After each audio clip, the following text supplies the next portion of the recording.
येन बद्धो बलि राजा दानवेंद्रो महाबलम तेन त्वाम मनुबदनामी रक्षे माचल माचल। दोस्तों, ये श्लोक पढ़ के आप सबको पता लग ही गया होगा कि आज हम जो है रक्षाबंधन के विषय में बात करने वाले हैं। वो रक्षाबंधन जो कि दिवाली और दशहरा से भी पुराना त्योहार माना जाता है, क्योंकि इसे आदिकाल के युग से मनाया जाता है। इसके पीछे जो हमारे पौराणिक महत्व हैं वो ये हैं कि जब भगवान विष्णु ने अपना 5वां अवतार लिया था, जो कि उनका वामन अवतार था, वामन अवतार लेने के बाद से उन्होंने जब 3 पग में पूरे ब्रह्मांड को नाप दिया था, जिनका बलि नाम था, बलि से उन्होंने कहा था कि पूरे ब्रह्मांड पर अब मेरा आधिपत्य है, इसलिए अब मैं पूरे ब्रह्मांड का राजा हूँ। इसके बाद से उन्होंने बलि के भक्ति भाव को देखते हुए भगवान विष्णु ने उन्हें पातालपुरी का राजा बनाया था। पातालपुरी का राजा बनाने के पश्चात भी जो राजा बलि थे वो अपने गुरु शुक्राचार्य के साथ वहां निवास करते थे और वो भगवान विष्णु की बहुत ही पूजा और तपस्या करते थे। तो भगवान विष्णु उनके तपस्या के कारण भाव विभोर होकर पातालपुरी की राजधानी बाली, जो कि आज के इंडोनेशिया देश में पड़ता है, वहां निवास करने लग गए पातालपुरी की सुरक्षा के लिए और अपने वैकुंठ को त्याग दिया उन्होंने। वैकुंठ त्यागने के बाद से देवतागण और स्वयं माता लक्ष्मी भी बहुत दुखी हुए।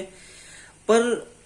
आप सबको तो पता ही है कि हमारे प्रभु कितने भक्त वत्सल हैं। देवगण के बार बार निवेदन करने के बाद भी वो पातालपुरी को छोड़ करके वैकुंठ आने को तैयार न हो रहे थे, जिसके कारण स्वयं माता लक्ष्मी एक ब्राह्मण औरत का वेश धारण करके बाली नगर में गई और बलि के राज्य में रहने लग गई। और बलि के राज्य में रहते रहते जब सावन मास का पूर्णिमा महोत्सव मनाया जा रहा था, तब माता लक्ष्मी ने राजा बलि को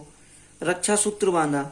और रक्षा सूत्र बांधने के पश्चात राजा बलि जो है उनसे एक वर मांगने का वचन दिए। वर मांगने का वचन सुनकर माता लक्ष्मी ने उनसे अपने श्री हरि को मांगा और उन्हें बताया कि मैं स्वयं माता लक्ष्मी हूँ और मैं श्री हरि के लिए यहाँ पे आई हूँ, इसलिए आप उन्हें वैकुंठ जाने की इजाजत दें। और इसके बाद से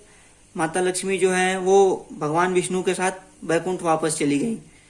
अब क्योंकि जो रक्षाबंधन का त्योहार है माता लक्ष्मी जी के द्वारा दानव राज बलि को राखी बांधने से शुरू हुआ था, इस कारण इस त्योहार को भारत के कई जगहों पर बलेवा के नाम से भी जाना जाता है। और अब बात करें आपके द्वापर युग की, तो द्वापर युग में दोस्तों आप सबको पता ही होगा कि भगवान श्री कृष्ण जो थे द्रौपदी को अपना बहन मानते थे। द्रौपदी जो थी पांडवों की पत्नी थी, जिन्हें यज्ञ सैनी भी कहा जाता है, क्योंकि वो यज्ञ के हवन कुंड से पैदा हुई थी और वो भगवान श्री कृष्ण को राखी बांधती थी।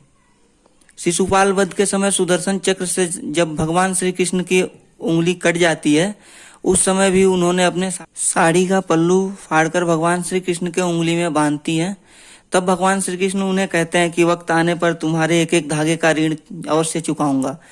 और जब द्वित क्रीड़ा के समय पे दुशासन द्वारा द्रौपदी का चीरहरण होता है, उस समय भगवान श्री कृष्ण उनके लाज को बचाते हैं और उसके बाद से वहां से भाई और बहन भगवान श्री कृष्ण को और द्रौपदी को याद करके रक्षाबंधन के दिन हर भाई अपने बहन से यह वादा करता है, वचन देता है कि वह आजीवन उसकी सुरक्षा करेगा और रक्षाबंधन का त्योहार इसीलिए मनाया जाता है। और ये जो श्लोक है आपका, ये न बद्धो बलि राजा दानवेंद्रो महाबलम तेन त्वाम मनुबदनामी रक्षे माचल माचल, इस श्लोक का अर्थ भी यही होता है। अगर आप किसी कथा में बैठे हैं, आपको कोई पुरोहित रक्षा सूत्र बांधता है या रक्षाबंधन के दिन जो राखी बांधा जाता है, उस समय इस मंत्र का उच्चारण करना चाहिए, क्योंकि इस मंत्र का उच्चारण यही होता है कि जिस रक्षा सूत्र में दानवों के महाप्रक्रमी राजा बलि बांधे गए थे, मैं उस रक्षा सूत्र से आज तुम्हें बांधता हूँ और धर्म के लिए प्रतिबद्ध करता हूँ।